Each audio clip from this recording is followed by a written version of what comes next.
Please welcome the next President of the United States, Donald Trump, ladies and gentlemen. We're coming off the bloodiest year in the history of New York. How bad is crime on the subways? Today, police say the robbers were getting robbed. New York, within a matter of weeks, may be bankrupt. And then to the rescue, developer Donald Trump. Donald Trump.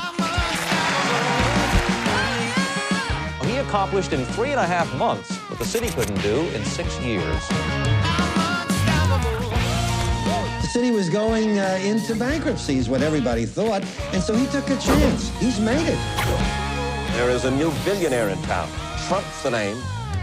He takes chances that would make a less daring man shudder. This deal makes Trump the largest individual landholder in New York City. I think Donald Trump is an arrogant man.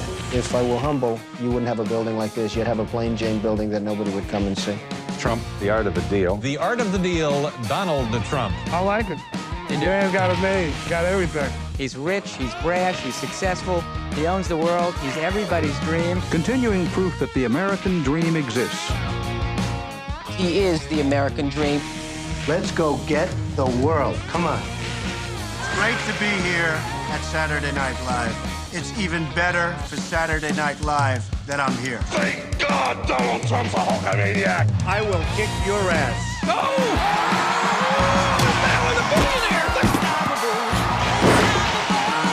Thank you, Mr. Trump. You're fired. You're fired. You're fired. My favorite show, The Apprentice. Please don't fire me. I will never do that. Over the years, I've surprised a lot of people. The biggest surprise is yet to come. You act like you're running for something. You did run for president, you believe you'd win. Tell you what, I wouldn't go in to lose. I've never gone in to lose in my life. Somebody has to help this country, and if they don't, the country and the world are in big trouble. Everybody's taking advantage of the United States. You know, wealthy people don't like me because I'm competing against them all the time. And the people that really like me are the taxi drivers and the workers, et cetera, et cetera. Then why are you a Republican? I mean, I am a Republican because I just believe in certain principles of the Republican Party. The next time they fire so much as a bullet at one of our ships, we ought to go in and take over their oil. That would be me.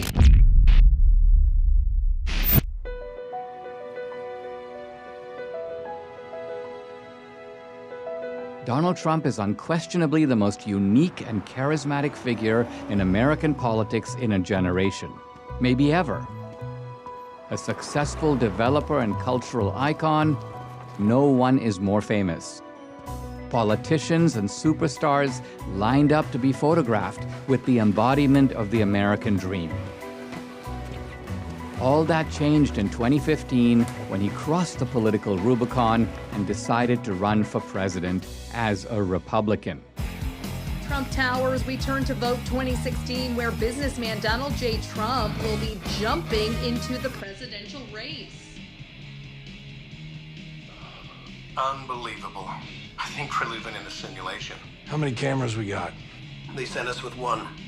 One too many. All right, look at this. Look at this. Zeus descending Mount Olympus to rocket in the free world. Come on, America! A lot of angles on the crowd. How big? It's actually pretty full. You want me to zoom out to show them? Nah. Copy that. Wow. Whoa. That is some group of people. Thousands. Our country is in serious trouble. When was the last time anybody saw us beating, let's say, China? I beat China all the time. Oh, my God. What is he doing? Negotiating his next apprentice contract. The U.S. has become a dumping ground. When did we beat Japan? We need comments. We need some mudslinging within the GOP. At anything. Santorum. They send their cars over by the millions. Kasich? No. Somebody who matters. Who's the future of the GOP? Ah.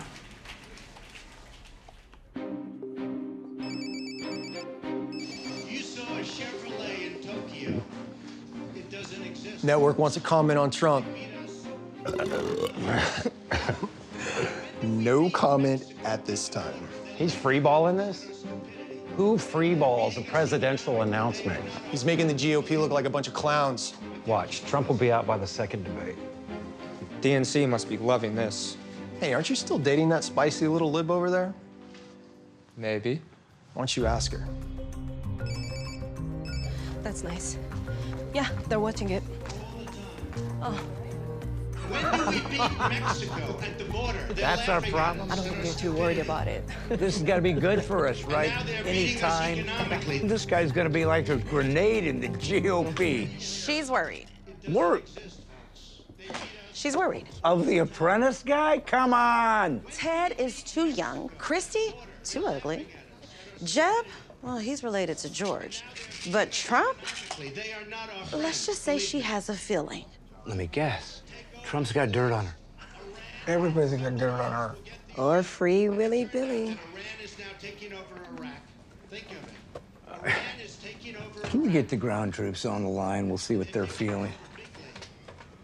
Oh, for God's sake. You keep... Hey, Sunday. Crazy train's in town.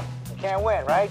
The DNC has nothing to worry about. I mean, you're watching, right? 2 minutes into his campaign, and here comes white grievance. We as a country are getting weaker. Oh, did Obama take away your country, your white power? Impossible, right? Blacks 5%, Latinos 10% at the most. You can't win. Just keep the spigot turned on, because ballots ain't cheap. Andrew!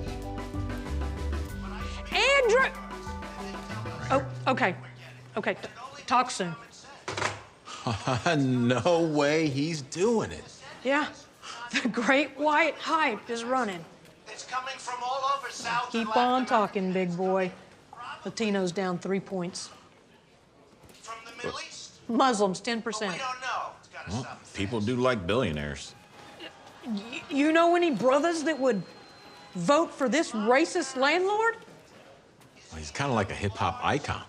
You got Snoop, 50, Lil Wayne, Nas, Rick Ross, not the drug dealer, Cameron, they all rapped about Trump. And don't forget Iron Mike Tyson, the champ, Don King, Ray Lewis, Herschel Walker, Dennis Rodman, the worm. He's like a bullshit. They like him too. Talking about those people. What, rich, successful people? I'm talking about real black people. Uh-huh. You know, our Poor black people. Yeah. The big I'm on it. What? Faster, please. All right. Get him on the phone. Okay. Oh, come on. Say, He's on. who's on? Cliff. All right, anybody here that's on minimum wage, do me a favor, get lost, please. Step out. Hey. Why don't we just handle this? Oh, you think we can run counterintelligence? Maybe. Cliff! Hey, I'm putting you on speakerphone. I will be the greatest jobs president that God ever created. I tell you that. Yeah, we're watching. I'll bring back our jobs from China. Shouldn't you be worried about Bernie first? Whomever is our candidate, we just want a free and fair election. Sounds expensive. So what, investigating an opposing candidate? What is this, Venezuela? We just want to bring to your attention the possibility of a national security risk. Mm-hmm. And? Did you know that Trump is planning to build a Trump Tower in Moscow? Word is Putin needs greasing, and, well, presidential lube could ease the rub. Quid pro quo. That sells. Keep digging. I would build a great wall, and nobody builds walls better than me, believe me. What? Americans don't want that. Watch. Jeb Bush will eat them alive. Absolutely. We spent $2 trillion in Iraq. Oh, no. Does this mean The Apprentice is going to be canceled? Lives. We have wounded soldiers who I love. Listen, this guy is going to start more wars than Bush Jr. and his daddy. Okay, I'll take that bet. Yeah. I will immediately terminate President Obama's illegal executive order on immigration. Of course, I'll brief the POTUS as soon as I've got something. Do we have his taxes? We have his taxes?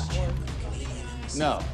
How do we not have his taxes? Check foreign investments. All right, let's get foreign eyes on him. Golf courses, hotels. You can't get to that level without burying a few bodies. He tried to build a casino in Sydney. Yes, good. That's good. Trump, the mobster. Don Jr., the wannabe Don. Let's look at everything.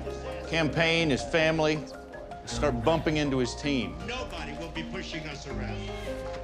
Fully support and back up the Second Amendment. I did not need this guy today. Now, it's Trump very interesting. on. Today I heard it. Through stupidity, in a very, very hardcore prison, interestingly named Clinton. Magic. You don't think DOJ is up to the task?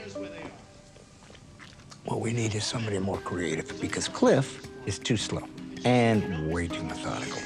Opposition research? Let me put you like this. If there is dirt, they will find it. And if there's not, can they weave a story? And we will make America great again. Make America great again. So forgettable. Oh, kinda sticks with you. I got yeah. Thank you very much. Thank you. I mean, he's got name recognition. He's got money. Got a big old fan base. Yeah, it's bigger than ours. You know what? You don't have to be hurtful. But come on, everyone loves a circus. Yeah, more like an MMA election mania smackdown. You know, if he manages to stay in the race, he might just save our second quarter. Heck, you know what? He might even save our whole year. Well, there you have it, folks. Trump has officially announced he's running for president.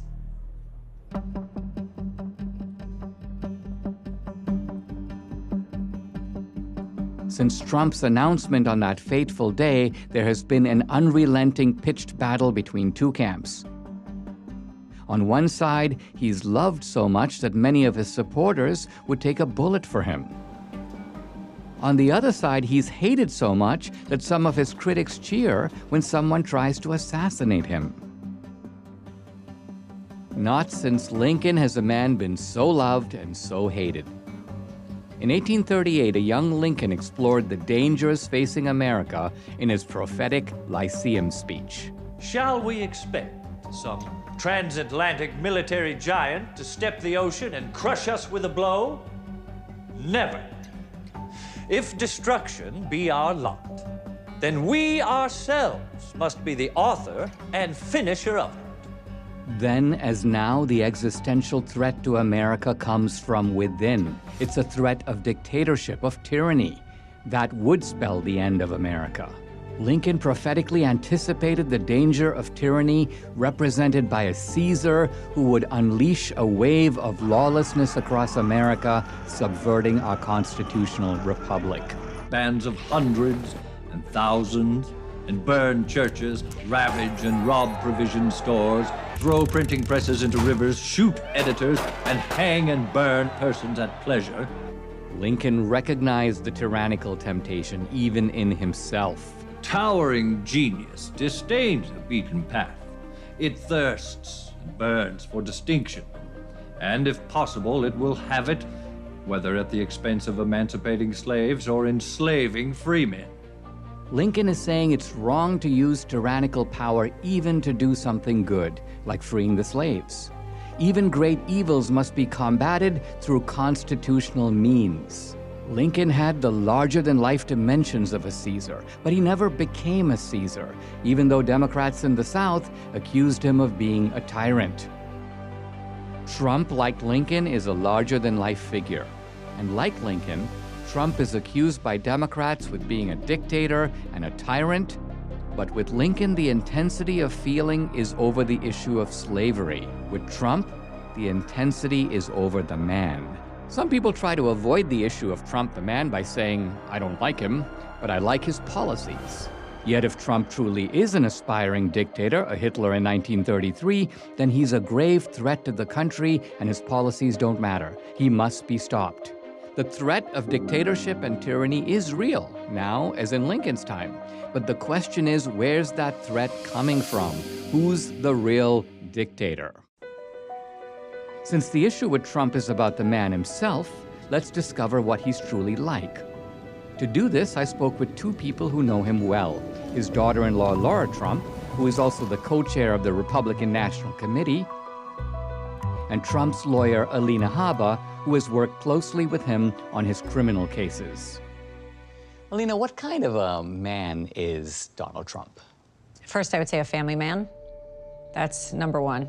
His love for the country is obvious, and his family has taken a toll because of it. People often forget Donald Trump is a human being. He's a father, he's a grandfather, father-in-law, husband. He's a real person, and I have always been impressed with the fact that he continues to take on those roles in addition to everything else that he has going on. My kids at their school had a grandparents' day. There's no chance he's gonna show up to grandparents' day. Given? He's running for president again. He's got all these indictments, all these court cases everywhere. He's all over the country campaigning, and sure enough, he came to grandparents' day. He sat there with me in the auditorium, watched my daughter with her class do a whole thing up on stage, then walked with her hand in hand to her classroom. This truly is a man who has been completely misrepresented. No matter what the world wants you to believe, look at his children. That says it all, because you cannot lead a country if you cannot lead your home. We have to remember that. He is a billionaire.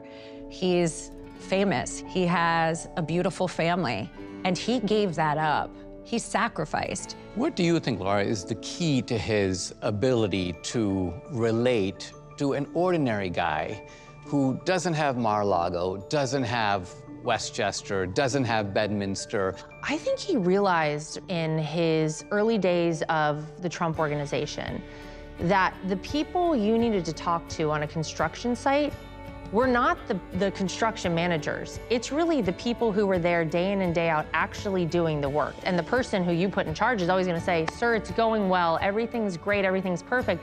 But you go talk to the guy over there who's putting the nails in the actual wood, you might get a different story, whether it's with drivers, doormen, security guards. Even when you have a self-made billionaire, but I know a few of these guys, and typically they sort of secede away from the middle class. Their tastes change. They don't want to eat a hamburger anymore with fries and a Coke. They develop a sort of upper class refinement. It doesn't seem like Trump cares about that. I think you're right. I think one aspect that people don't appreciate about Trump, but you see this in the rallies, he's actually a genuine comedian. Yeah, he's good with the names. Sleepy Joe, Mini Mike, Crooked Hillary, Little Rocket Man, Crazy Bertie, Crying Chuck, with Shifty Shift, Nervous Nancy. I call her Laughing Kamala. You ever watch her laugh? She's crazy. Donald Trump is one of the funniest people I have ever met. And I actually love whenever we have dinner with him. Dinners are like 4 hours because the stories that he tells and the way that he describes things it's hilarious. And her mother and father are screaming, you got it. You got it, darling. I'm so proud of my girl.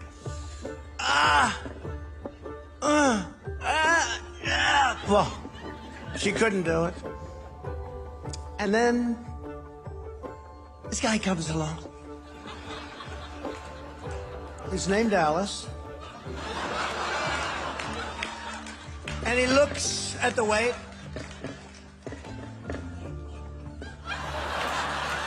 World record, world record. Donald Trump is a showman. He always has been. He always will be. Trump is a certain kind of a giant. He is a larger-than-life figure, and that scares them. Well, a lot about Donald Trump scares them. You know, I'll never forget when we all sat down just before he announced he was running for president in 2015, and he said, listen, this is something I want to do, guys. I need you guys to understand that they're not just going to come after me, they're going to come after all of us. And I need to know if you're okay with that. And of course, we were like, yeah, how bad could it possibly get? Little did you know. Little did we know.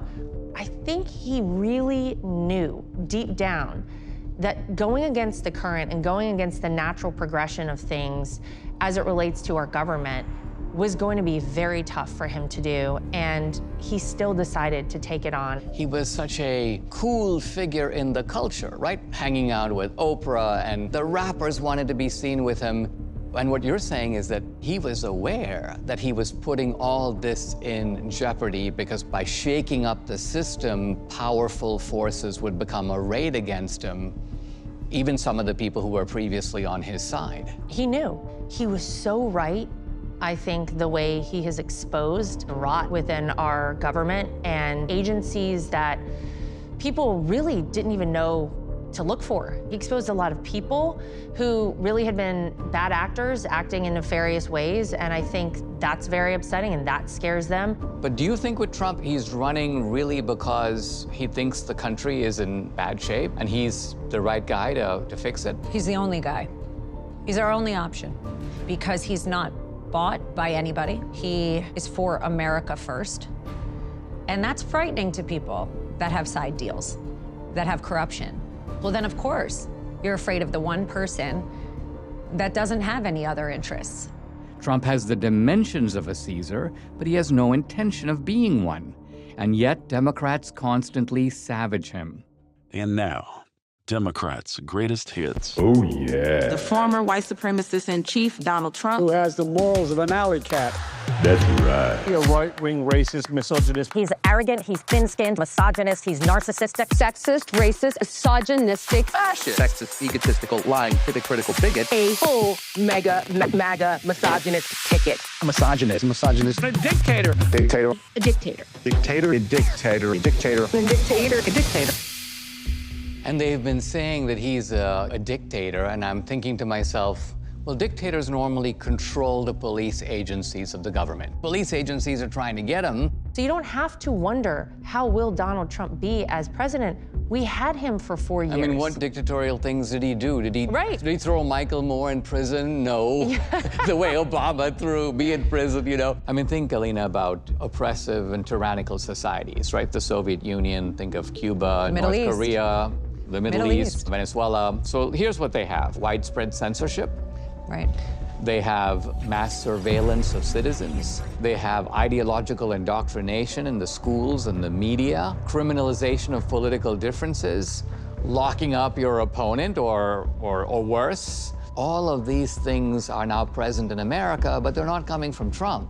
They're coming from them. They're coming from the Democratic Party. Locking them up, going after their companies, their families, their associates, their lawyers, putting them in jail, scaring people from being around that person, that if you do, you'll be persecuted, you'll be prosecuted. That is a dictator, and that is what we are living through at this moment. 1 week after the attempted assassination, I spoke with Donald Trump. A young Abraham Lincoln in his 20s gave a famous speech called the Lyceum Speech, and in it, very eerily, he prophesied that there might come a time in America when a dictator, and he mentioned Caesar, would sort of take over the country and subvert the Constitution. Now, the Democrats go, yeah, of course, that's Trump. He's the dictator. But I think to myself, you were in office. What did you do that was dictatorial? Nothing.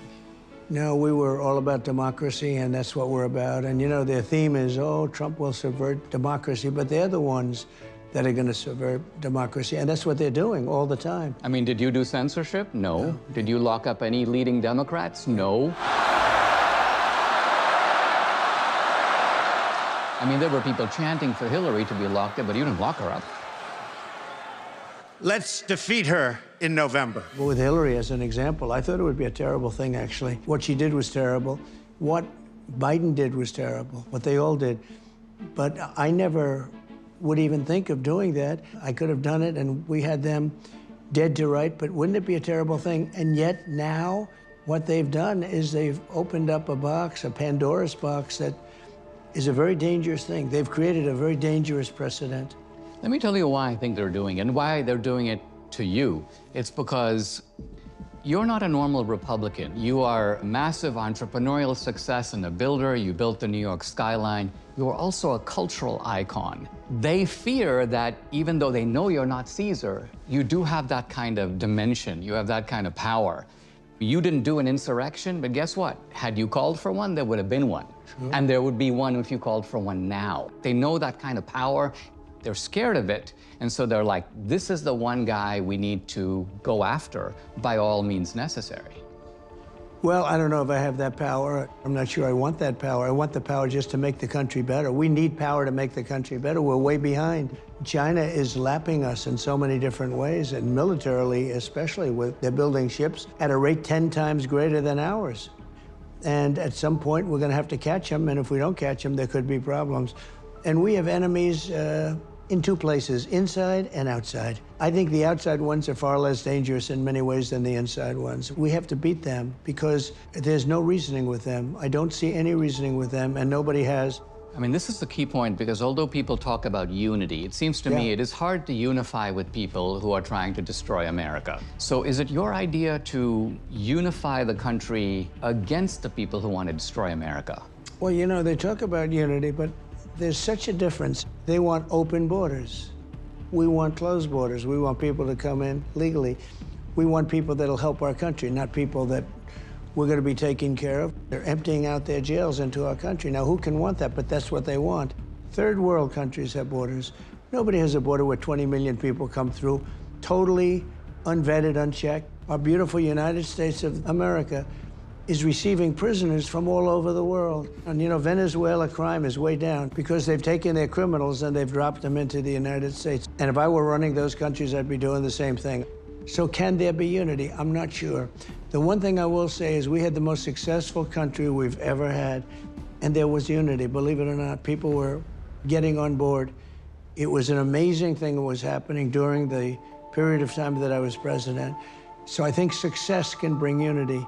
And would you agree that we're dealing not just with incompetence, but we're dealing with the sort of gangsterization of American politics? Yeah, we are. We're doing that. And we have people that, I guess they're just bad people. Why would they want to have open borders with the world pouring into our country and destroying your Social Security and your Medicare and taking your hospital beds and taking your schoolrooms and taking everything else? It's no good for anybody. They die coming up in the caravans. The women are just being absolutely battered with what's going on. You know, there are those that say this will be our last election if we don't win. And I fully understand what they mean.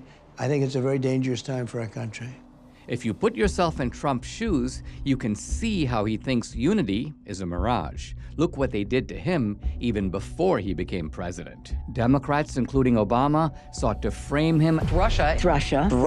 Collusion. Collusion. The Russians were successful. As a Russian spy, an asset of Putin, a traitor to the United States. Traitors typically are shot or hanged.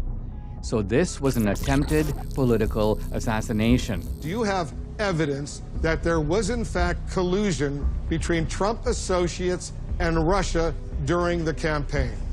Not at this time.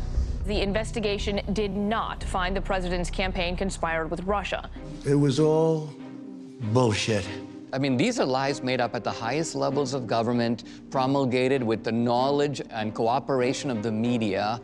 So this was a massive coordinated scandal. There are history books out there right now in the United States where that is why they say Donald Trump won the 2016 election, because he colluded with Russia. It's mind-boggling. This is where we are in America. But he went through all of it. President Trump weighing what he calls his biggest decision. I'm going to have to make a decision, and I only hope to God that it's the right decision. So Trump has this Trump economy. It's going great. He's kind of coasting to re-election. And then COVID comes along, and Trump is faced with a choice, which is that if he goes along with the temporary but shutting down of the economy, he's killing his own economy. And yet he did it. 100%. I mean, I think that Anyone who thought that all Donald Trump wanted to do is go in and score wins for himself and rack up the scoreboard and leave, he cares about the people of this country, and he always wants to do what is right for them, even if it's going to ultimately hurt him and his ability to get reelected. Trump comes in, you've got all this encrusted bureaucracy. It doesn't seem like anyone can get the economy lubricated and going again. And he almost makes it look easy. They tried to characterize Donald Trump as this guy who had no idea what he was doing. And the fact that he came in, boy, it made it look easy and made all of these other people, quite frankly, look like fools. Trump's vision for America can be summed up in his State of the Union address. My fellow citizens, America is the place where anyone can rise. And here, on this land, on this soil, on this continent, the most incredible dreams come true. This nation is our canvas, and this country is our masterpiece. Our spirit is still young. The sun is still rising. God's grace is still shining. And my fellow Americans, the best is yet to come. Thank you, God bless you, and God bless America. Thank you very much.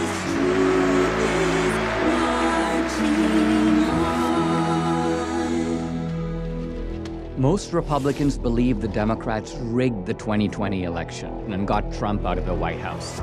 Still, the Democrats couldn't make Trump go away. You want me to stay on Trump? I hate this guy. Enough of the MAGA man. How about apocalypse now? Doomsday, Antichrist, Nazi, end of the free world. Can you give me that? Copy. And to you. Our prime time is a ghost town. So please give me anything. Ideas. How about a left-wing Tucker? Okay, well, okay. Don Lemon, Chris Cuomo. I am not about to dig through CNN's trash can. Did you fill tomorrow's 10 spot? Yes.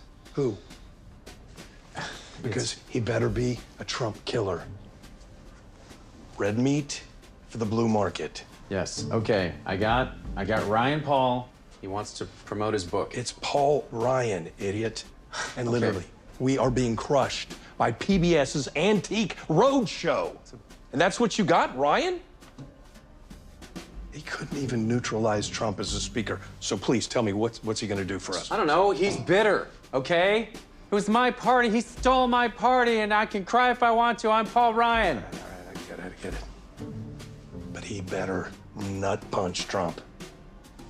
Hard. In the nuts.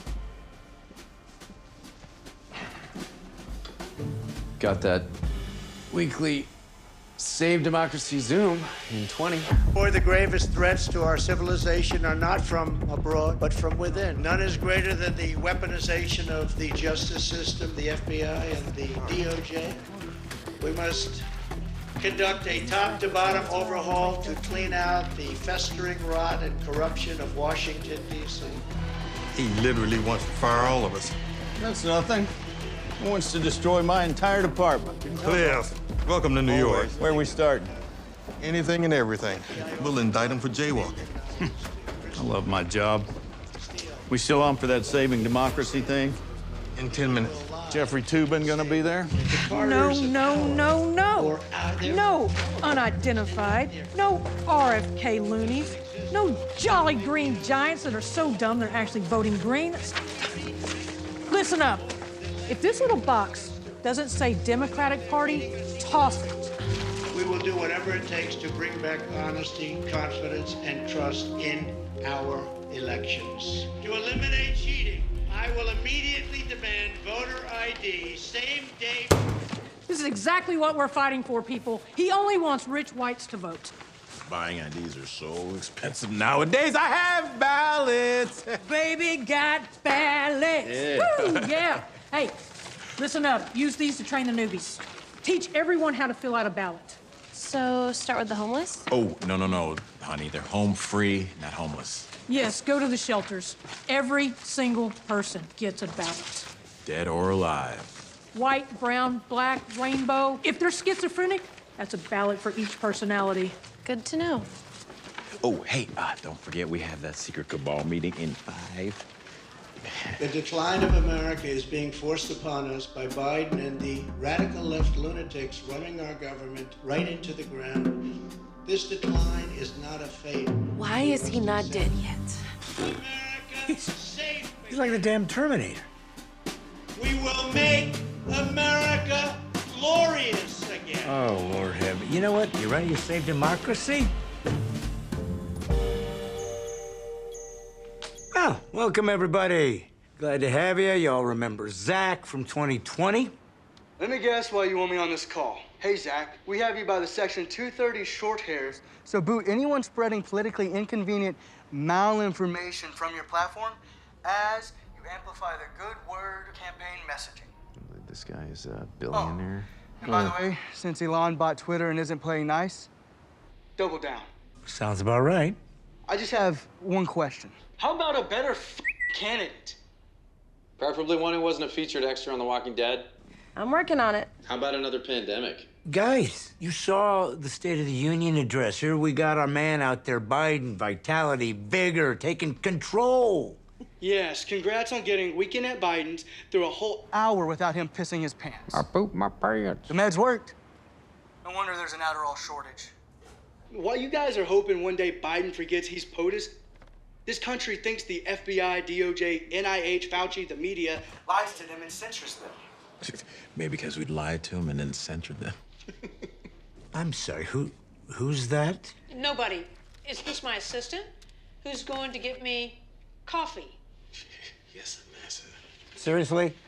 And this Ministry of Disinformation isn't working either. Sucks that Trump's proven right again. You got Russiagate, Obamagate, Ballotgate. Did somebody slip a little red pill into your morning kombucha? You may dress like Tucker, but you're still a black man, so act like it. Okay, well. Well, they also think that Trump still represents the American success story. You know, we've been trying to rebrand him since pre-COVID. Hitler, fascist, dictator, you name it. Putin's puppet, the son of Satan. Let's say that. That's a good one. News alert, nobody watches cable. Well, that's not true. There's Gutfeld. Oh. We're also in the podcast space. Yeah, all behind Rogan, Bongino, Levin, Beck, All Gallagher. right, we get it. Nobody likes us. Nobody believes us. We need to show them, not tell. Instead of crying about Trump, we need to do something to him, like stop him permanently. Hey, maybe we shouldn't be reporting this. Well, that's where I think we can help. Trump will be indicted. We're gonna drag his sorry ass into court.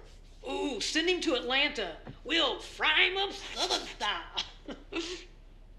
We'll bury him so deep in legal, it'll bankrupt them. Nobody dates a poor boy. No, he's gonna have to sell Mar-a-Lago. Heck, he might have to sell Melania. Yeah, I love this. Trump on trial, televised. It'll be bigger than O.J. Simpson's trial. Yeah, OJ. Broke Donald in jail right before the election. That's some good optics. Sorry for being that guy, but isn't it election interference? I mean, just a little? Like a little? It's not interference if we do it. It's saving democracy. Everyone, imagine this. Trump's mugshot. Ooh, billboards all across America will make a whole campaign out of it. Trump in an orange jumpsuit. Orange is the new orange. Cindy, how are we doing on voter registration? Baby got ballots, but it's useless when we can't send them anywhere. I mean, I need more drop boxes, more money. Soros is old and shriveled, but that titty ain't dry yet. And where's that Gross. DEI money? And it's the only way that we're gonna guarantee that every registered voter votes. On messaging, let's call it expanding voting access. Yeah, but how are we doing on war game scenarios? Cliff, are you ready to handle these angry Trumpsters when he loses? It will not be pretty. Every agency in D.C. cannot wait to unleash the hounds of hell on all of MAGA. Okay, well, on that note, thanks, everybody. And I guess we'll see you next week, same time. In 2024, the Democrats' fantasy of indicting Trump became a reality. 91 indictments. This is lawfare, the legal equivalent of warfare. It's an attempted legal assassination. Donald Trump was arraigned on a New York Supreme Court indictment returned by a Manhattan grand jury on 34 felony counts of falsifying business records in the first degree. Today, an indictment was unsealed, charging Donald J. Trump with felony violations of our national security laws, as well as participating in a conspiracy to obstruct justice. With violations of Georgia law arising from a criminal conspiracy to overturn the results of the 2020 presidential election. Charging Donald J. Trump with conspiring to defraud the United States, conspiring to disenfranchise voters, and conspiring and attempting to obstruct an official proceeding. Donald Trump falsely inflated his net worth by billions of dollars to unjustly enrich himself. A writer who accused former President Trump of rape has filed a new lawsuit against him. E. Jean Carroll is suing Trump for battery and defamation. If I weren't running for office and doing well, I wouldn't have any of these court cases. This is the weaponization of justice, and nobody thought it could happen in this country. Well, it has happened in this country. It was started by Biden and Kamala because she was a prosecutor. Then he said, I'm going to run again. Then you have Mar-a-Lago raided, you have indictments, you have mugshots. I mean, I think if any other Republican would have fled from the field, quit the race. Forget it. Gone into hiding. And with Trump, it's not only that he hangs in there. I mean, what's amazing is he marches forward. What is Trump's involvement in the cases? His legal cases have become part of his election. He understands the legal ramifications. He comes up with strategies. He's incredibly in tune with his legal team. This is a new type of lawfare. It's a new type of election interference. It's a new form of cheating. You are facing 91 criminal charges. A normal person would just emotionally crumble. I mean, they'd go into the fetal position. They would get out of the race. Do you have a sort of inner fear that you have to overcome? How do you do it? It's something that I think makes me stronger in a certain way. It bothers me much less than other people. I don't know why. I don't know what that is. Is it a competitive impulse in you that goes, I'm just not going to let myself be defeated by it? I just will not let myself be bothered by it. I want to go on, do what I have to do. I never had a problem like this in my life. All of a sudden, I have like 9 of them going on at one time. This is a political hoax. I think the goal is to put him in jail because they're so afraid of his voice. I think it's beyond just the Oval Office. So how do you pull that off? There's a formula. They pick a state that is blue. Yep. They pick DAs and AGs that have been backed by major Democrat donors who have further ambitions in the political world. Bragg, James. Fani Willis. Fani Willis. Yep. Jack Smith. You give power to somebody who's hungry for power, they take it. And then you give them financial backing from DNC major donors. And now they've been bought. And then you look at things like the White House records, and you see that these people have all visited the White House. The White House counsel's office met with the top aide to Special Counsel Jack Smith. All rise. A grotesque accusation, such as rape. There were statute of limitations. Governor Hochul created a new law with the help of Roberta Kaplan, Ms. Carroll's lawyer. For just 1 year, you could bring a lawsuit against someone without any statute of limitations, without any of the prerequisites that used to exist. That 1 year was during and right up to when he was going to announce. And who do you think brought that suit so fast? They were ready. You are seeing the manipulation and creation and bending of laws in the most un-American way. All right, folks, we have one target. You know who he is. Oh, my God. Did you sign off on these files? I did, but you got to sign yourself. Always. The people of the state of New York versus Donald J. Trump. That's taking people that were on the hush money case from the Biden DOJ and planting them onto the New York prosecutor's team. Having judges whose family members profit from the outcome of these lawsuits, having judges who have donated to the opposing political party, that is un-American. Breaking news, CNN learning tonight that Hillary Clinton's campaign and the Democratic National Committee helped fund the research which led to the controversial and, frankly, salacious and disgusting in some of its allegations dossier. Hillary Clinton paid an FEC violation for paying her law firm and hiding a payment so that the law firm would hire people to help with the dossier, the Russia hoax, right? So to frame Trump, basically. Let's just look at that. Yeah. Let's talk about somebody who actually hid money on purpose. The Clinton campaign has been fined $8,000. All rise. The United States versus Donald J. Trump. There's a massive raid on his private residence. With a notification to the FBI agents that they should use lethal force if necessary. Imagine that. Lethal force. I was sitting with the president when the raid was happening, and I got to tell you, he was calm as a cucumber. Somebody that does something wrong, they're not calm in those situations. The raid was just unconscionable. And we have some breaking news now in Donald Trump's federal classified documents case. The judge in Florida has indefinitely postponed this trial. Let's get straight to CNN's Caitlin Polans. Caitlin, what is driving this incredibly consequential decision? All right. Now the judge got that to see his precise. Well, what are they even alleging? Are they saying that Trump tried to fix the count in Georgia because of a phone call that he did with... By the way, with lawyers on the phone. With lawyers on the phone. Lawyers were on the phone. The premise of the Georgia case is Trump knew he lost, but was somehow demanding that votes be, quote, found, as if to say, go find me some fraudulent votes, whereas anyone who's been listening to Trump or knows Trump firmly believes he won Georgia.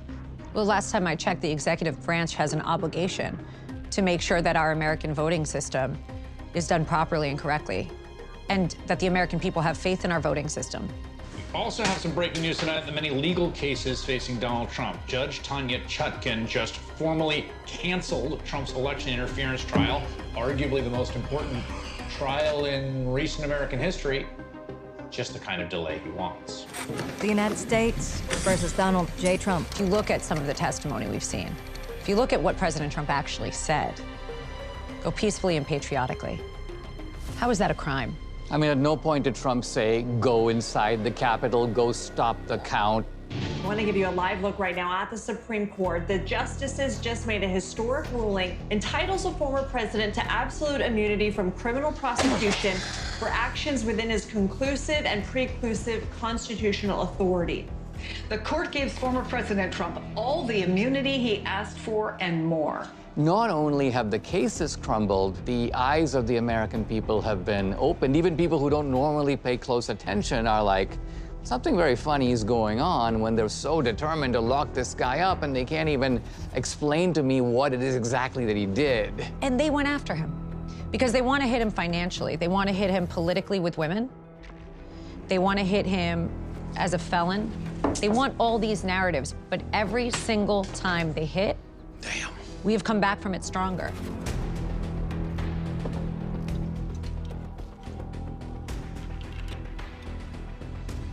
Well, the January 6th case is frozen. Classified document case is a total loser. All he has to do is show pictures of Biden's garage stuffed with classified documents hanging from the rafters like it's an episode of Hoarders. Hunter and his friends using them as coasters for their Jägermeister shots. And here's the Fannie Willis. Oh, what a cock block. We had a legitimate shot at election interference, too. Not a chance. Powered by the unassailable might of the Department of Justice and the unwavering resolve of the toughest district in America, we're down to the hush money case. You think testimony from a porn star and a disgraced convicted lawyer will sway a jury? No. Not in real America. But in Manhattan, hell yeah. We control the procedure, we control the outcome. It'll get overturned on appeal. Doesn't matter. All that matters is the conviction. Doesn't matter how long. A guilty verdict in that case will repudiate Trump and all of this circle of enablers and supporters. Prison? Unlikely, but not impossible. But even if he's just on probation, Trump will become a servant of the state, which means he won't even be able to wipe his royal behind without our permission. Every move he makes will have to be approved by us. Here. We have a verdict in the criminal trial of the Donald Trump. As soon as we get updates, of course, we'll read them. Okay. Okay, we have count 1, guilty. Yes! Oh! Boom! Yeah! Yeah! Gotcha, Trump! Come on, baby. Oh! Yeah! Hey, you know what? Great job. Great job. No, you great job. No. Oh, come on. You did all the legwork, buddy. Boy, yeah, this is great. Hey, you don't think that it's gonna turn him into like a political prisoner or anything, do you? Like, like Nelson Mandela or? This was a disgrace. This was a rigged trial by a conflicted judge who was corrupt. We did a good job. Rigged trial, a disgrace. Nothing bad. Well, that will come of this. Nothing. That's great. Every single time they hit, we've come back from it stronger because I think it's become too desperate. My poll numbers are much higher now than they have ever been. People understand it's all a hoax. You've done that. It's almost like you put them on trial. But do you really believe that when people talk about the threat to democracy that Trump poses, do you really think that that is this an equal evil to Biden? I mean, listen, I can make the argument that President Biden is a much worse threat to democracy. Oops, there it is. Somebody vax this guy. That is, President Biden is the first president in history that has used the federal agencies to censor political speech, so to censor his opponent. I can say. Oh, get over yourself, Junior. This ain't Camelot anymore. Whatever our government did or didn't do was 60 years ago. You know, given his family's history with the CIA, you'd think he'd keep low. WeGov's poll is out. We're losing under 30. Ouch. Cindy, hey, right on cue. I'm putting you on speakerphone. Go. Yeah, we'll have to slow our registration for the under 30s. They're moving to Trump. What? Nah. Yeah, paying off the student loans didn't help. We're gonna have to hit abortion rights harder. Really push those horrific stories of all those women that have to travel the Underground Railroad, go from red states to free states just for their reproductive health. 1859 all over again. Yeah, no, I like that's high stakes. That's good. That's good. We picked up a little in the over 80. Okay, okay. Good, yeah. Sympathy votes. Where else can we make it up? Jews, down. What? Pesky and Moss. Blacks, down. No, not Really? the blacks. We still have the Latino vote, right? Mis amigos. Yeah, unless they own a business, go to church, or mail. Oh, no. Unless they have a vajayjay. Biden still has men with vaginas. They do spend every Easter together.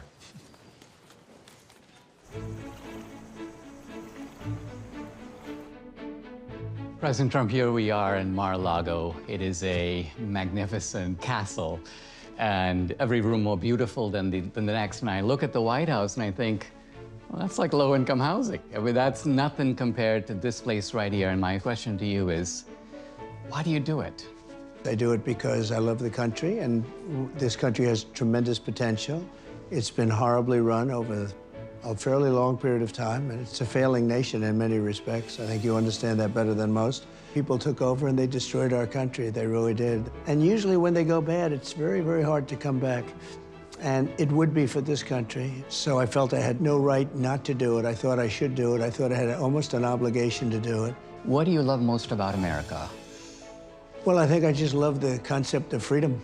I really believe he knows there is no one else who will do the job that ultimately needs to be done. I believe he's the only person who can do it. I think he believes he's the only person who can do it as well. Before I came to America, I'd watched these Western movies. And the plot of a typical Western involves a small town. And it's a very harmonious town, but then some gangsters come into town, and they take over the place.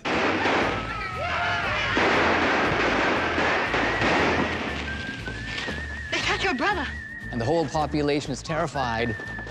And then an outsider shows up, typically coming over the mountains, and no one knows a whole lot about the guy, but there's something fearsome about the outsider. And of course, the gangsters are immediately on alert, and so they gang up on him. They're out to get him. They're like, we have to get rid of this guy.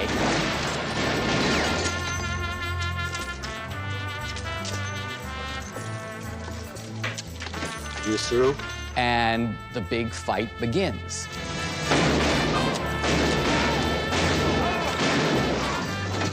At the end of the film, the sole gunman who has basically defeated all the gangsters, he rides back out of town.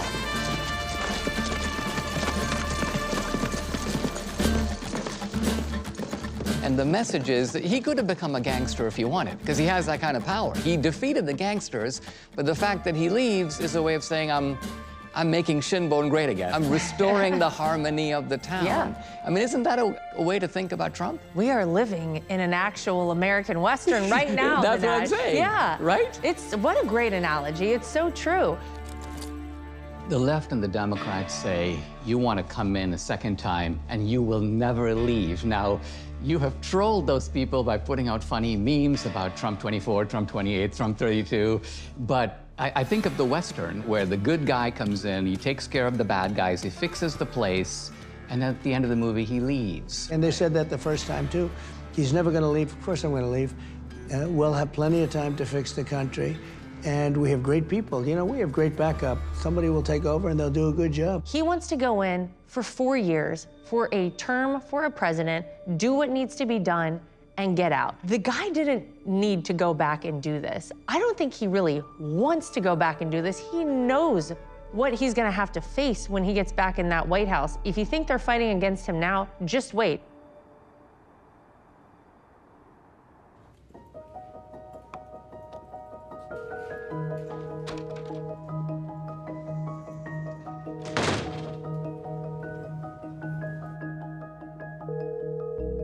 Cliff, I trust this line is secure. if anyone's listening, it's us. Right. Now, I don't need to tell you this, but your agency has conducted clandestine operations in Iran, Guatemala, the Congo, Chile, Afghanistan. What's your point, Cliff? Well, the point is, why not here? Why not Trump? This agency does not conduct domestic operations. Very funny. We should have done more. His home was raided. His team was wiretapped. We indicted everybody on his Christmas card list. Jailed Manafort, Cohen, Stone, Gates, Navarro, Bannon, Weiselberg. Well, it wasn't enough. We're running out of time. Too bad it's not the 60s, right? The rot in Washington is so deep. On a recent lecture tour in Australia, Tucker Carlson and I discussed the risk Trump poses to some very powerful people. You know, someone's got to overturn the tables in the temple, like actually. And that person will be risking his life doing that. You know what I mean? We have precedent for that. So we know that they're serious. Why wouldn't they be? Control of the world? People risk their lives to rob liquor stores. Let's say you're running the world. What wouldn't you do? But somebody needs to do that, like actually, someone who's not afraid to die. Survival is a topic Trump himself spoke about as early as 1992. But less than 2 years ago, the news was that the Trump empire was in trouble, and some were quick to announce that the king had lost his crown. Donald Trump, some say, is out to prove them wrong and is currently writing his third book, which is The Art of the Comeback. You did an interview with Charlie Rose in the early 1990s, Yeah. and this was a difficult time for the company. You were facing all kinds of difficulties. You owed a lot of money. Real bad years. We had a fight. I mean, it was a struggle. It was a survival. It was surviving at the top. I wrote the book. It was surviving at the top. And it wasn't easy, and it wasn't pleasant. Did you ever think you'd lose? Did you ever lose confidence? Did you ever say, no, I may not get out of this? No. Not once? Not once. And the reason I didn't say it is because I had to go back and do it myself. You see, I built what I built myself. And I did it by working long hours and working hard and working smart. More importantly than anything else is by using my own brain. So what is the most important thing to a guy like you? I think the way I've survived, the quality in which I've lived under the survival mode, the image I've portrayed during the survival period. I mean, people haven't seen me go into a corner and put my thumb in my mouth and say, I give up, I give up. I mean, this kid doesn't give up. But you said, I am also proud of the fact, the way I survived. Yeah. And I flash forward now to this attempted assassin, and I say to myself, you survived, but it's not just you survived, it's the way you survived. And I think that's something that you couldn't prepare for, you couldn't rehearse for, you couldn't put on an act. It is you. Yeah. Well, it was a very chilling moment, surreal. It was a lovely day, and the sun was beaming, and everything was good, and we had a crowd that the likes of which no candidate has ever had.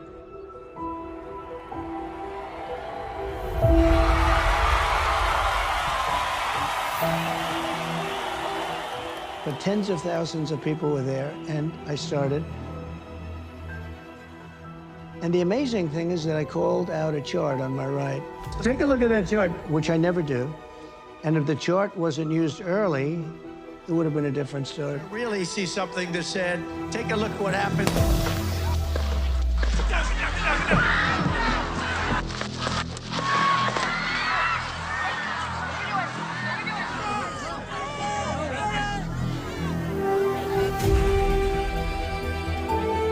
But there was blood all over the place. They felt I was hit other places because there was so much blood. But I wasn't. I said, I'm not. Is he all right? Crowd, the patriots, they're incredible people. They didn't know, was I hurt badly, or was I not hurt, or was I dead? I started, get me up.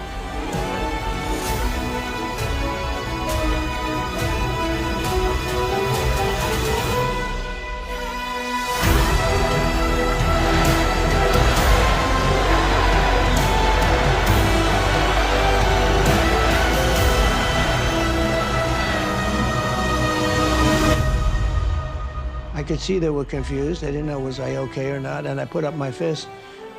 And I don't know what it was. I said, fight, fight, fight.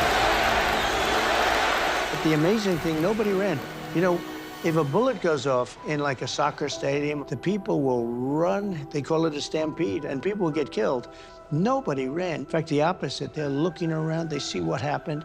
They saw that I was in trouble, and they weren't going to leave. What a day. How has it changed you? I don't know. I'm not sure that it changed me. People tell me, oh, it's changed you, because it should have changed, because I'm, in theory, not supposed to be here doing an interview with you right now. I mean, I wouldn't be here if my head wasn't in a certain position. It was literally in the only position it could be in, and that came right along here, right? Pretty amazing, pretty amazing. I mean, I thought of something Vivek Ramaswamy said, if Trump had been assassinated, America would have ended. I mean, what a statement to make.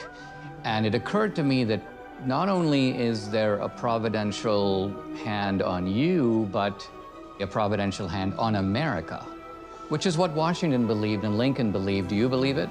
I think maybe so, and I think this was a good example of it, because the odds of it happening, well, they shouldn't have let me go up to the stage. That was a mistake. So there was mistakes made, and we can't let those mistakes happen. It would have been a terrible thing for the country.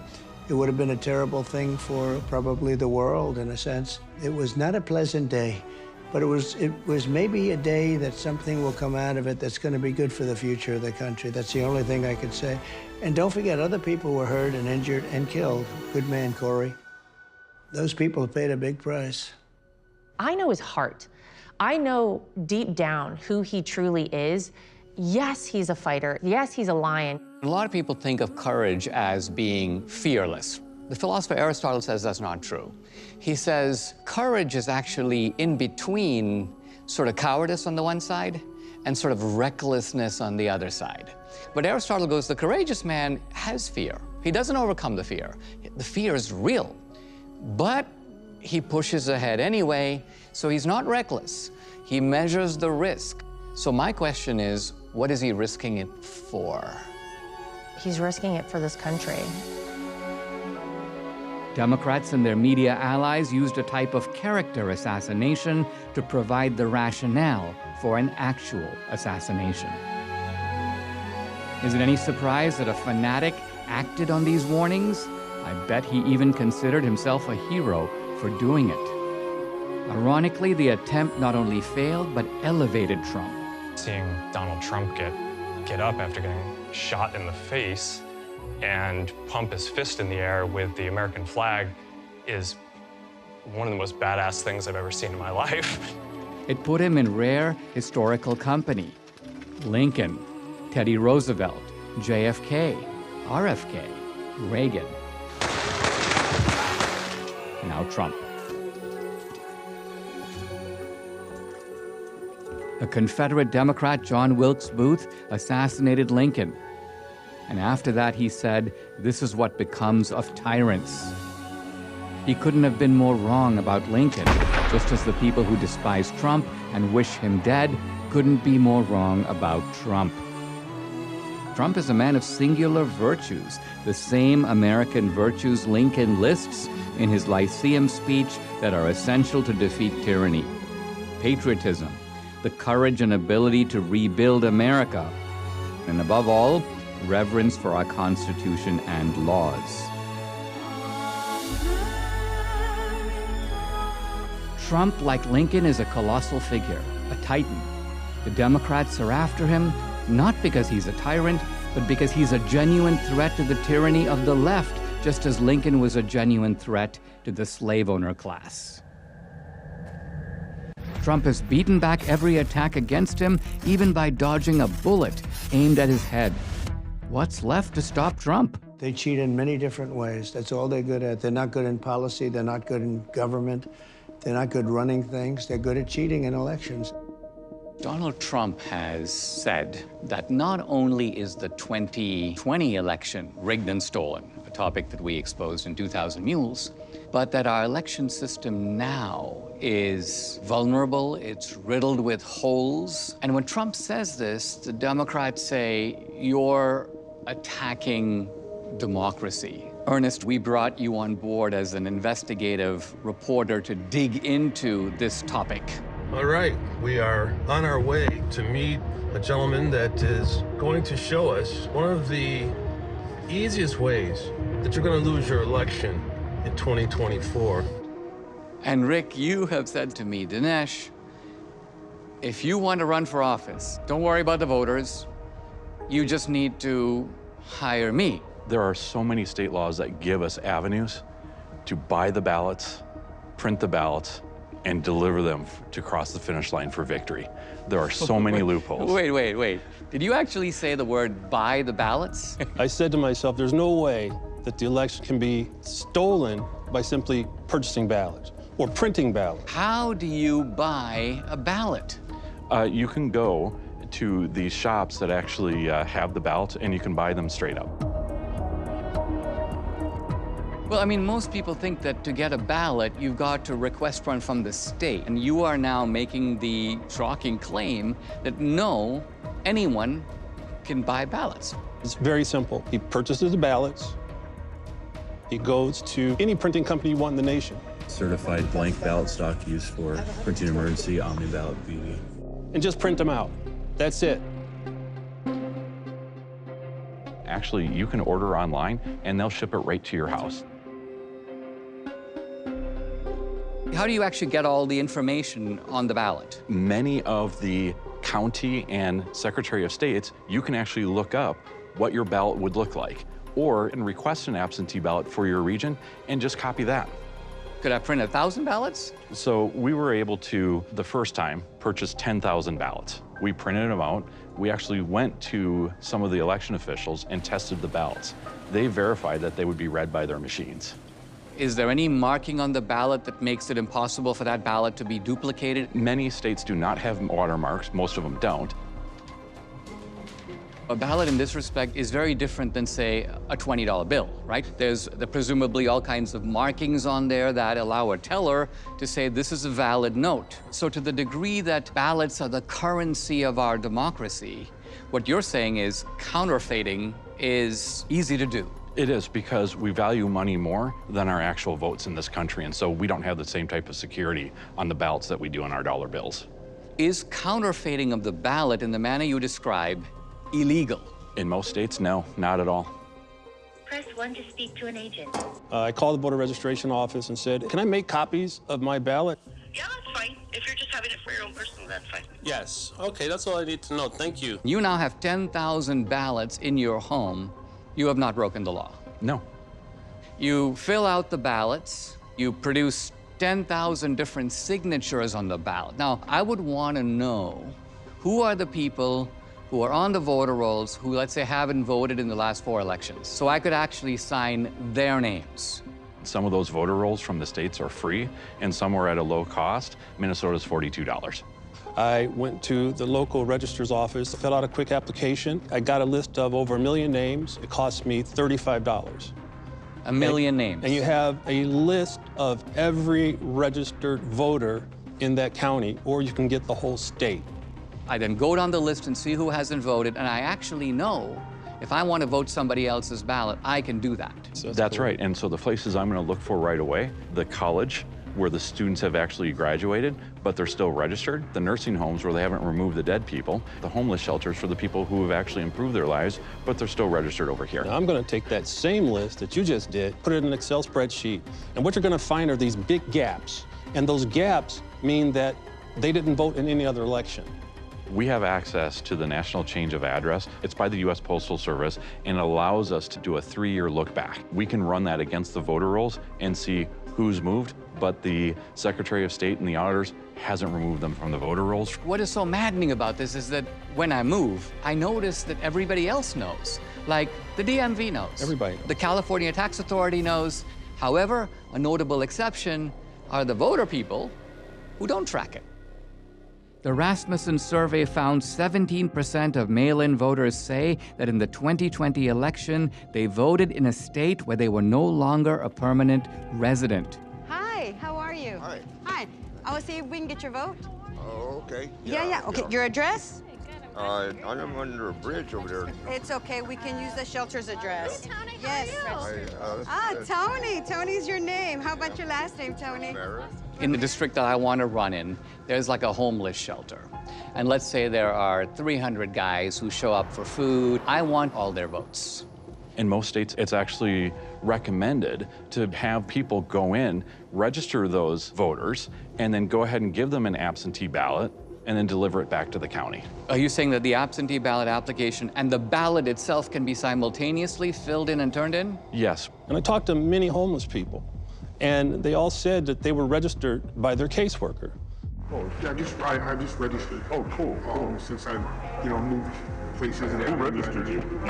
You went by yourself? Actually, the MSC helped me. A social worker. Oh, okay. So I could have 500 ballots coming to that shelter. Maybe 200 of the homeless people actually come get their ballots. What happens to the other 300 ballots? Those ballots are up for grabs. And if you're that type of person that will do something like voter fraud, you could just fill those out and put those in. This is a very alien topic for conservatives and Republicans. Our team focuses on the campaign. Let's have a rally, let's get our message out. But the other side is actually laser focused on how to make ballots, how to hit nursing homes, homeless shelters. Talk about colleges. Legislatures are passing laws requiring that the Secretary of State collect the names of all of the students, and they're allowing them to be registered automatically at the precincts at the school. A student could be from one state, Correct. But let's say going to school in Arizona, for example, suddenly they're registered in Arizona without even their knowledge, and if somebody voted their vote in Arizona, they still wouldn't know about it. That's right. So now I have my 10,000 ballots, and I start filling them out using names off of the voter roll. Up to this point, it's all legal. The ballots only become illegal once they are cast. A lot of the drop boxes throughout the United States, they're unsecured. There's no video recording. Key point that actually bears on 2,000 mules. They said, Dinesh, you're not showing us the same mule going from one drop box to the other on surveillance, right? And my point was that, first of all, many states didn't do any surveillance at all. The states that did have surveillance, out of 10 drop boxes, there might have been surveillance on one drop box. And you don't have surveillance, there's a great vulnerability for fraud. That's correct. Rick, you're my consultant. It's election day. The numbers are coming in. It's getting late in the evening. I'm still behind. Don't worry. We have insiders. That's in here. Click.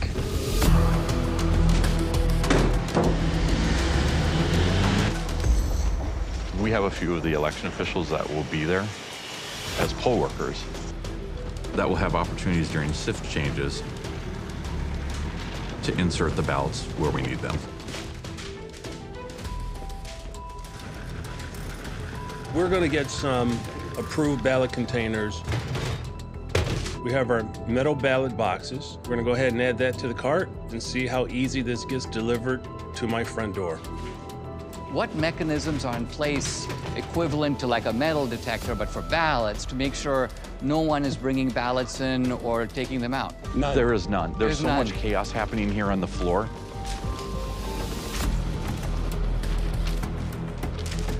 I've actually walked in with other people and just realized that we're in the counting center. No one checks your backpack. No one's checking anything that you're carrying in.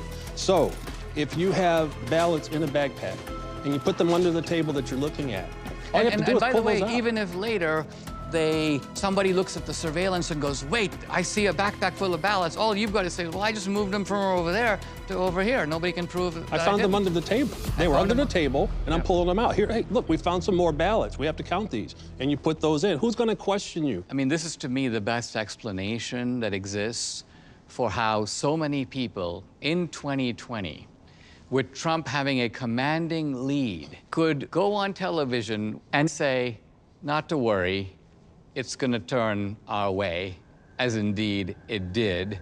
You haven't counted the bad ballots yet. Now, these ballots, they have an envelope that has a name and a signature. They're supposed to do some signature matching. What kind of signature matching is going on? Very little to none. And this is the person making minimum wage. Right. And I've got to go through thousands and thousands of signatures. So guess what I'm doing? Click, click, click, click. I mean, we've actually seen that in past elections, the speed. It looks like no one's actually doing any checking. It's just a process of almost automatic approval. Correct, because some states have a deadline as to when these votes have to be counted. Most states actually only compare the signature on the absentee application and the envelope, which happened almost at the same time. So if you have a bad actor that requested the absentee ballot, their signature is going to match the envelope that's coming back.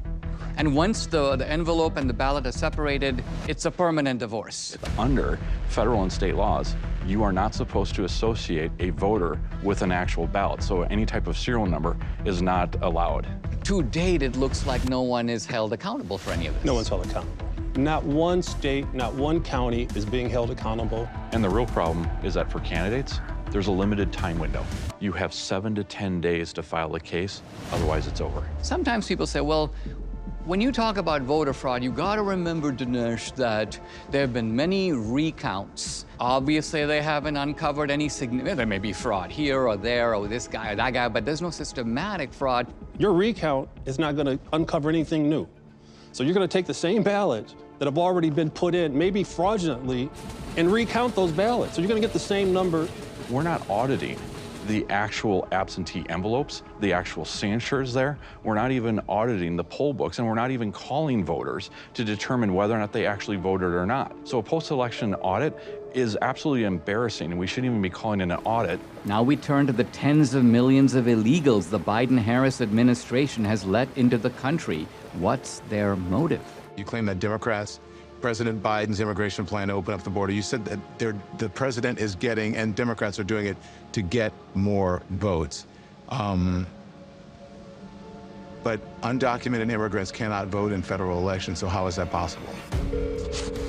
Welcome to the office of the Minnesota Secretary of State's Elections Division.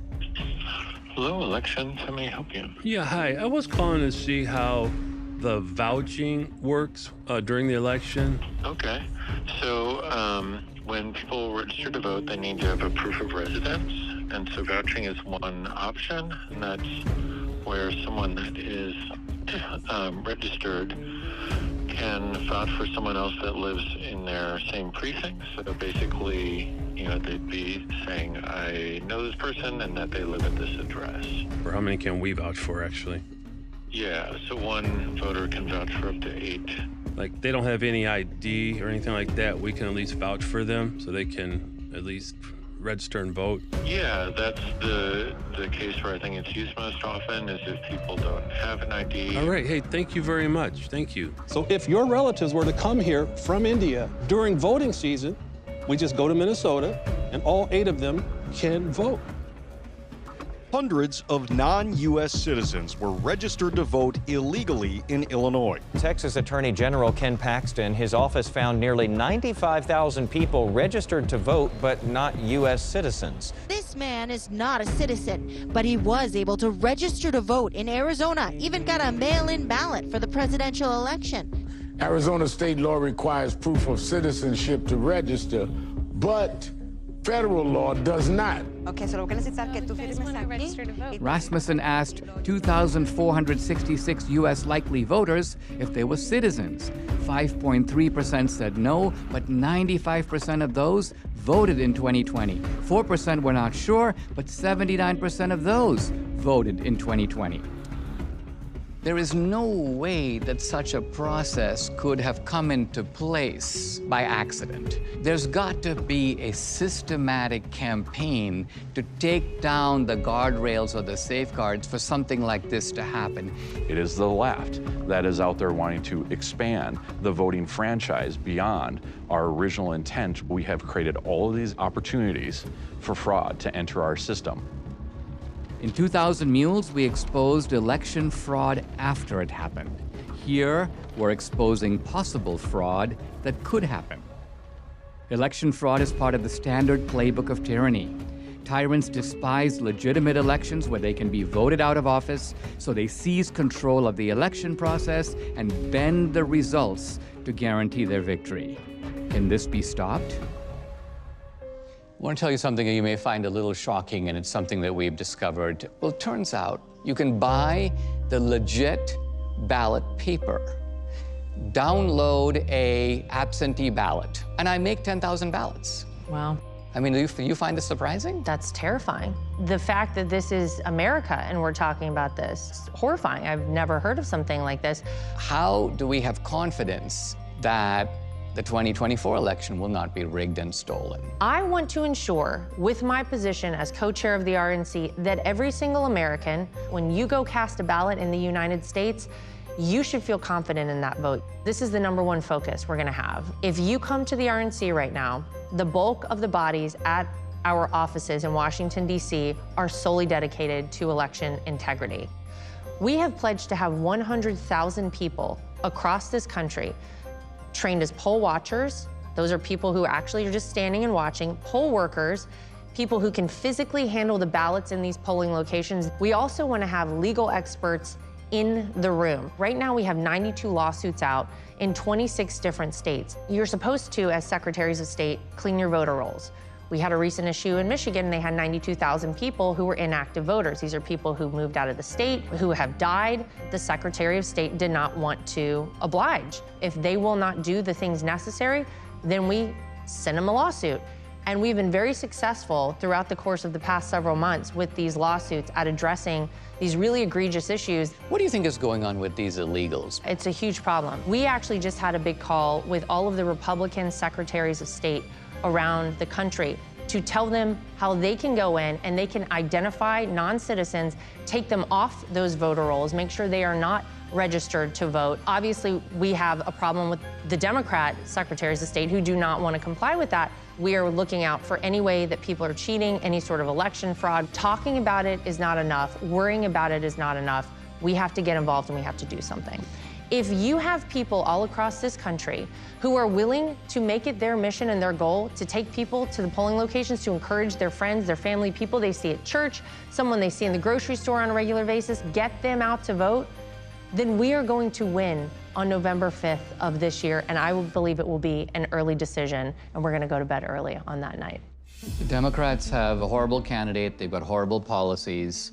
Usually when you're in that situation, you think of, how do I cheat my way to victory? Yeah. In different elections, the cheating isn't exactly the same. 2020, they use one strategy, Yep, you know, absolutely. 2,000 mules. Sure. 2022, suddenly the tabulators don't work in Maricopa County, Yep. suppressing the Republican vote. Are you confident that between the Trump campaign, between the RNC, that you got your eyes on this election and that you'll be ready if the Democrats try to pull something? You can never be too confident. I'd love to say, oh, I'm confident. If you take a look at Pennsylvania, I was so far up in Pennsylvania, then all of a sudden I'm like tied. I said, what happened?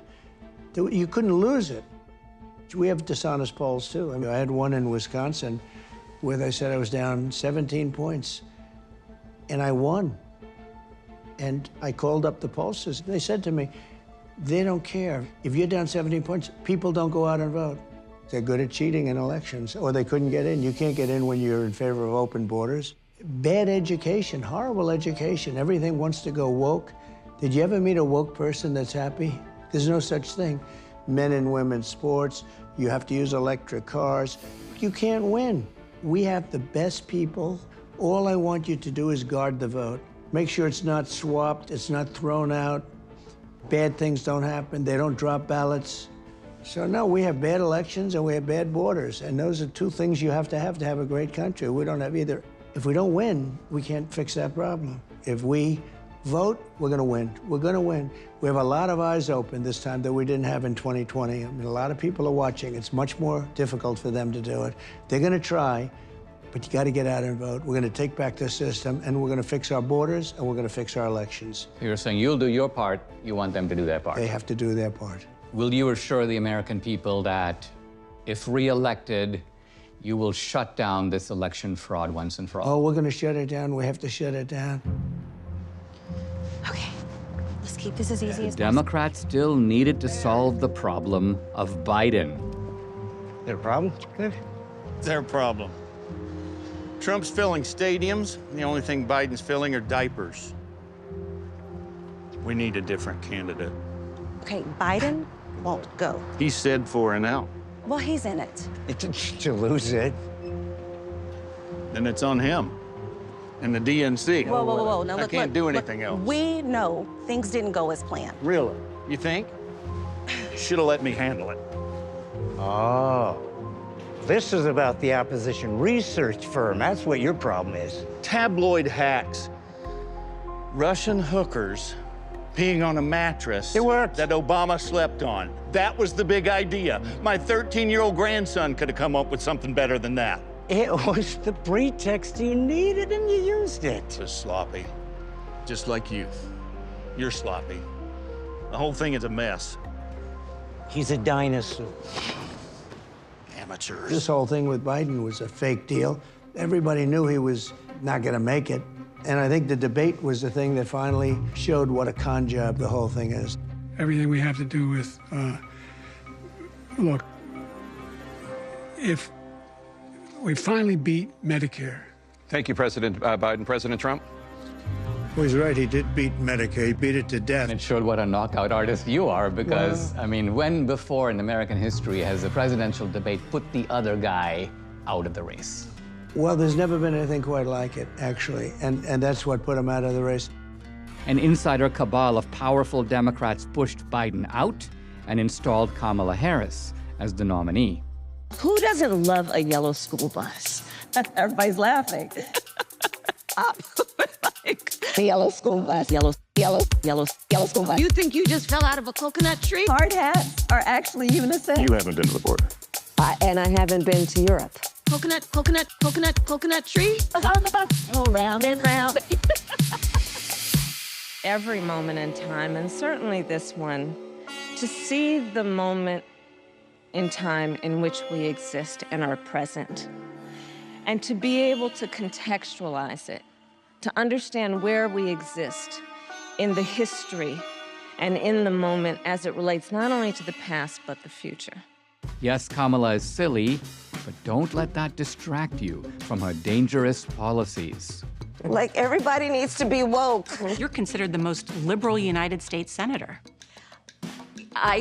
Somebody said that, and it actually was Mike Pence on the debate stage, but... Yeah, well, actually, the nonpartisan GovTrack has rated you as the most liberal senator. It has to be about a goal of saying everybody should end up in the same place. And since we didn't start in the same place, some folks might need more. Equitable distribution. To put equity firmly at the center of our economic policy.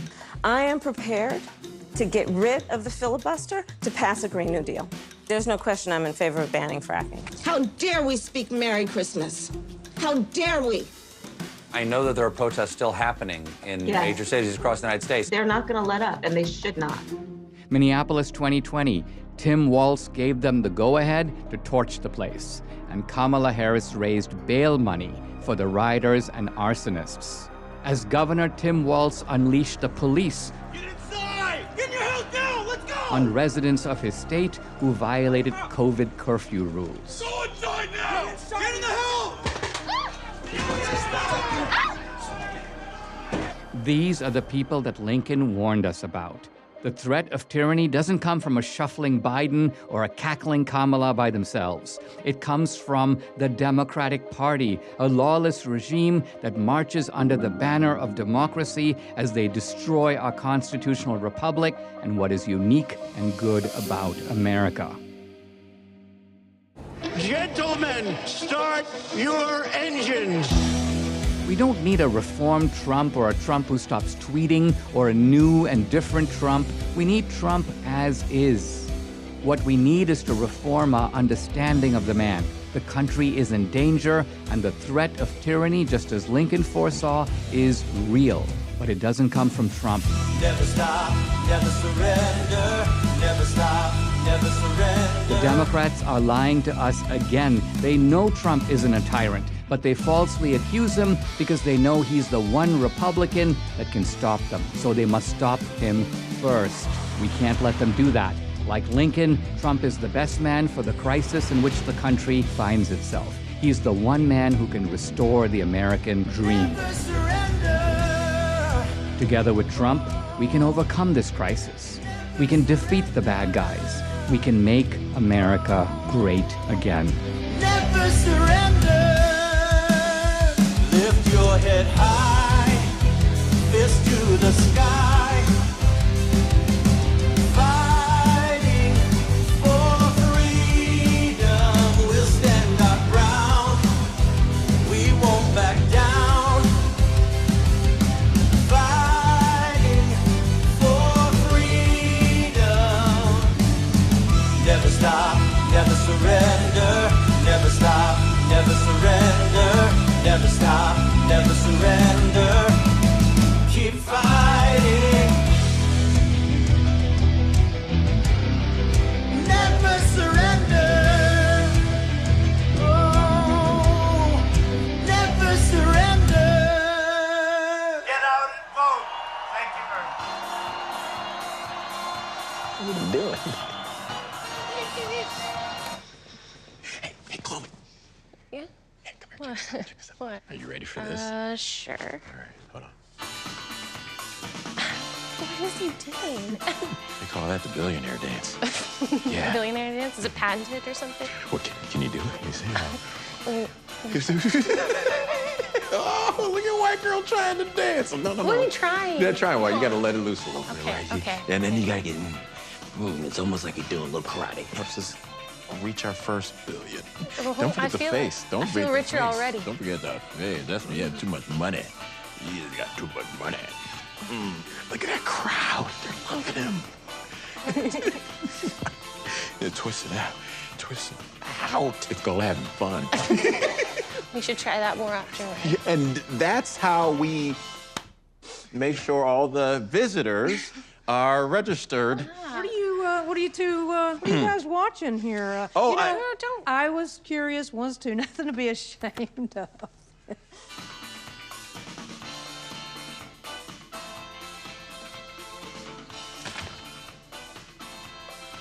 Get the hell out of my office. Right. Grab my jacket, and it was my last day anyway.